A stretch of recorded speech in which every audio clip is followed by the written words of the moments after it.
बड़ा फैसला लिया गया है। डेबिट क्रेडिट कार्ड को लेकर ये बड़ा फैसला है। 2000 रुपए से नीचे के ट्रांजैक्शन पर अब 18% जीएसटी लगाई जाएगी। पेमेंट गेटवे को कोई छूट नहीं मिलेगी।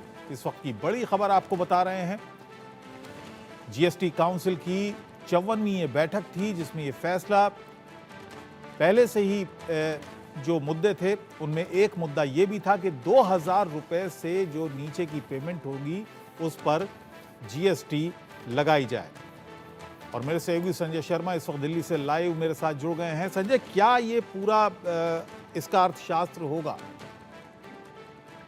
देखिए, कुल मिलाकर के रेवेन्यू जनरेट करना सरकार का बड़ा लक्ष्य था। जीएसटी लगातार बढ़ाया जा रहा था। हमने देखा किस तरीके से सरकार पर लगातार दबाव भी बना रही थी, अपोजिशन पार्टियां बना रही थी, खुद बीजेपी के नेता भी बना रहे थे कि किसी तरह से इंश्योरेंस सेक्टर में हेल्थ इंश्योरेंस हो चाहे टर्म इंश्योरेंस हो, उस पर 18% जीएसटी को कम किया जाए। लेकिन अभी भी उस चीजों पर विचार चल रहा है और उन चीजों की मांग अभी भी सभी दलों की तरफ से आई हुई है। कुछ वित्त मंत्रियों ने आज भी जीएसटी काउंसिल में बात रखी इस बात की। लेकिन बड़ा फैसला लिया गया कि 2000 रुपए से कम के जितने भी ट्रांजेक्शन है उन पर भी 18% जीएसटी लगाई जाएगी। तो एक बड़ा फैसला है। रेवेन्यू जनरेशन जरूर होगा, लेकिन जो छोटी छोटी चीजें जो ग्राहक खरीदते थे, परचेस करते थे क्रेडिट कार्ड से, डेबिट कार्ड से, उस पर जीएसटी लगाने का फैसला लिया गया है। ये फैसला हर आम आदमी को अफेक्ट करेगा, जो छोटे छोटे ट्रांजेक्शन करता था, छोटी छोटी खरीदारी करता था, हर व्यक्ति को अफेक्ट करेगा ये फैसला। जी, ये किस तरह से जो पेमेंट गेटवे हैं, एग्रीगेटर्स जो हैं, उन पर ये लागू होगा और कोई भी व्यक्ति जो ट्रांजैक्शन करेगा उस पर उसी वक्त ये पैसा कट जाएगा या बाद में उसको किसी तरह से बिल का भुगतान करना होगा? देखिए, इस तरह के जो फैसले हैं वो दोनों प्लस पॉइंट और माइनस पॉइंट दोनों लेकर के आते हैं साथ में। तो इसका एक काम और होगा कि इससे ब्लैक मनी को बढ़ावा मिलेगा, क्योंकि काला धन का फिर से एक तरह से हम कह सकते हैं, जिस तरह से डिजिटल मनी का चलन बढ़ा था देश में, डिजिटल पेमेंट होने लगे थे, क्रेडिट कार्ड डेबिट कार्ड से पेमेंट होने लगे थे, तो उस पर 18% जीएसटी बचाने के लिए लोग काले धन का उपयोग कर सकते हैं।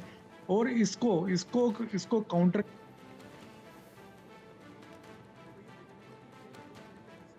ये क्या सरकार के लिए आगे किस तरीके से लॉन्ग टर्म के लिए किस तरीके से बेनिफिट दे सकते हैं। लेकिन संजय, तो बहुत ज्यादा हो जाएगा। मान लीजिए 1000 रुपए अगर किसी ने पेमेंट किया है तो 180 रुपए उसको जीएसटी के रूप में देने होंगे। ये काफी ज्यादा है और इसका विरोध अभी से जीएसटी काउंसिल की बैठक में शुरू हो गया। कई सारे अपोजिशन के जो वित्त मंत्री हैं, दिल्ली सरकार के वित्त मंत्री हैं आतिशी, उन्होंने भी इसका विरोध किया है। तो इस तरीके से कई सारे वित्त मंत्री इसका विरोध कर रहे हैं। लेकिन देखना होगा कि आखिर जीएसटी काउंसिल का अंतिम फैसला क्या होता है। लगभग 5 बजे के करीब जीएसटी काउंसिल की प्रेस कॉन्फ्रेंस होगी, उसमें इन फैसलों की घोषणा भी की जाएगी। और ये कब से लागू होगा अगर होता है तो? ये देखना होगा। अभी इस पे 5 बजे केंद्रीय वित्त मंत्री निर्मला सीतारमण की प्रेस कॉन्फ्रेंस होगी शाम को 5 बजे, उसमें इन सभी घोषणाओं का खुलासा भी हो। जी, यानी आसान भाषा में संजय ये कह सकते हैं कि अगर कोई व्यक्ति अपने डिजिटली पेमेंट करता है या कार्ड से या क्रेडिट कार्ड से पेमेंट करता है और 1000 रुपए की खरीदारी करता है तो उसको 1180 रुपए का भुगतान करना होगा। अगर सरल शब्दों में मैं लोगों को समझाने के लिए बताऊं तो क्या ये सही है? बिल्कुल ये आपने देखा होगा किस तरीके से भारत ने दुनिया में डिजिटल मनी का उपयोग करने में अपनी पोजीशन बनाई। लेकिन अब ऐसा लग रहा है कि डिजिटल मनी का उपयोग करते करते सरकार ने उसी पर टैक्स बढ़ा दिया। अपना ही पैसा निकालने के लिए सबसे पहले एटीएम पे चार्जेस लगा दिए गए। एटीएम में 3 ट्रांजेक्शन से अगर आप ज्यादा ट्रांजेक्शन करेंगे तो आप पर चार्ज लगेगा। यानी आपको अपना ही पैसा लेने के लिए, निकालने के लिए आपको बार बार टैक्स पे करना पड़ रहा है। अब आपको 2000 से कम की खरीदारी कुछ करनी हो तो उस पर आपको 18% जीएसटी देनी होगी। तो ये बड़ा भारी सरचार्ज है जिसको सरकार ने ठोका है।